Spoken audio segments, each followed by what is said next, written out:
முதல் வாசகம். ஆமணக்குச் செடிக்காக நீ வருந்துகிறாய். நினிவே மாநகருக்கு நான் இரக்கம் காட்டாமல் இருப்பேனா? இறைவாக்கினர் யோனா நூலிலிருந்து வாசகம். அதிகாரம் 4 இறைவசனங்கள் 1 முதல் 11 முடிய. அந்நாள்களில் யோனா கடுஞ்சினங்கொண்டு ஆண்டவரிடம் முறையிட்டார். ஆண்டவரே, நான் என் ஊரை விட்டு புறப்படும் முன்பே இதைத்தானே சொன்னேன். இதை முன்னிட்டே நான் தர்சீசுக்கு ஓடிப்போக முயன்றேன்.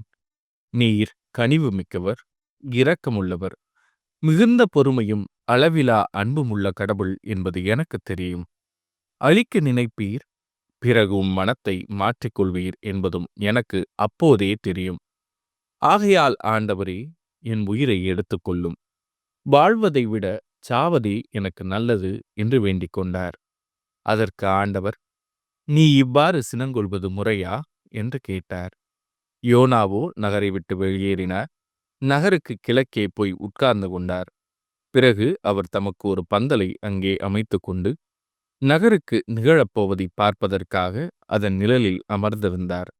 கடவுளாகிய ஆண்டவரது ஏற்பாட்டின்படி ஆமணக்குச் செடி ஒன்று அங்கே முளைத்தது. அது வளர்ந்து யோனாவின் தலைக்கு நிழல் தந்து அவரது மனச்சோர்வை நீக்கியது. அந்த ஆமணக்குச் செடியைக் கண்டு யோனா மிகுந்த மகிழ்ச்சி அடைந்தார். ஆனால் ஆண்டவரது கட்டளைப்படி மறுநாள் பொழுது விடியும் நேரத்தில் ஒரு புழு வந்து அந்த ஆமணக்குச் செடியை அரிக்கவே செடி உலர்ந்து போயிற்று. கதிரவன் எழுந்தபின் கடவுளின் கட்டளைப்படி கிழக்கிலிருந்து அனற்காற்று வீசிற்று. கடும் வெயில் யோனாவின் தலையை தாக்கவே அவருக்கு மயக்கம் உண்டாயிற்று.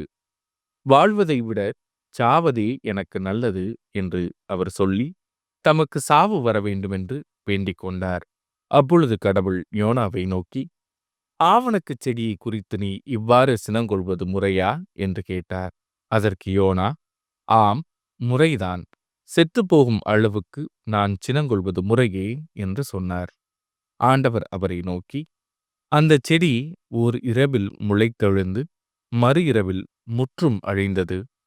நீ அதற்காக உழைக்கவும் இல்லை, அதை வளர்க்கவும் இல்லை.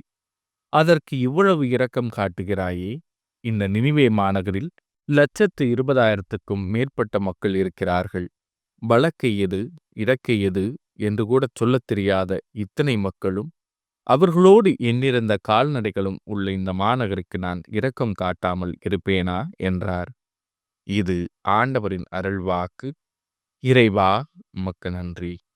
பதிலுரை பாடல். என் தலைவரே, நீரே பேரன்பும் உண்மையும் கொண்டவர். என் தலைவரே, என்மேல் இரக்கமாயிரும். ஏனெனில் நாள் முழுவதும் உம்மை நோக்கி மன்றாடுகிறேன். உம் அடியானின் மனத்தை மகிழச் செய்யும். என் தலைவரே, உம்மை நோக்கி என் உள்ளத்தை உயர்த்துகின்றேன். என் தலைவரே, நீரே பேரன்பும் உண்மையும் கொண்டவர். என் தலைவரே, நீர் நல்லவர், மன்னிப்பவர், உம்மை நோக்கி மன்றாடும் அனைவருக்கும் பேரன்பு காட்டுபவர். ஆண்டவரே, என் வேண்டுதலுக்கு செவிகொடும். உம் உதவியை நாடும் என் குரலை கேட்டருளும். என் தலைவரே, நீரே பேரன்பும் உண்மையும் கொண்டவர்.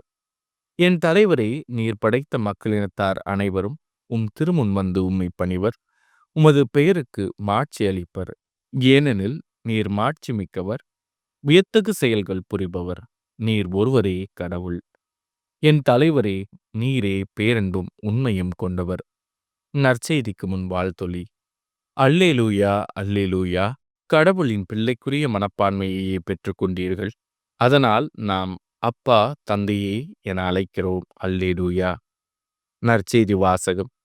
ஆண்டவரே, எங்களுக்கு இறைவிடம் வேண்ட கற்றுக்கொடும். லூக்கா எழுதிய தூய நற்செய்தியிலிருந்து வாசகம். அதிகாரம் 11 இறைவசனங்கள் 1 முதல் 4 முடிய. அக்காலத்தில் இயேசு ஓரிடத்தில் இறைவனிடம் வேண்டிக் கொண்டிருந்தார்.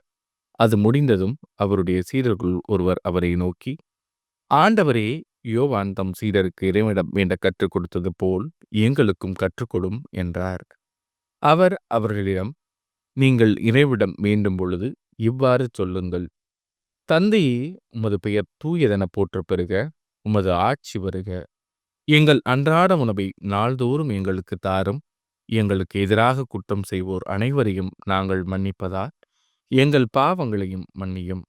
எங்களை சோதனைக்கு உட்படுத்தாதேயும், தீயோனிடமிருந்து எங்களை விடுவித்தருளும் என்று கற்பித்தார்.